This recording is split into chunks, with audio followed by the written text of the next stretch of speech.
Vanaand is die finaal van die miljoenrand idee en as jy gedink het jou debuutorders maak seer, kan jy jouself net indink hoe Thys moet voel, want hy gaan vanaand 'n miljoenrand moet weggee aan een van die deelnemers. Oh no!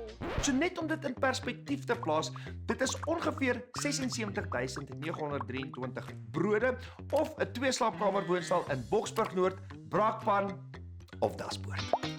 Om alles te kroon, gaan die top 4 ook 'n geleentheid kry om hulle idees aan beleggers voor te lê. En as die beleggers daarvan hou, gaan hulle dit laat reën. Wel, nie regtig nie. Dit was simbolies.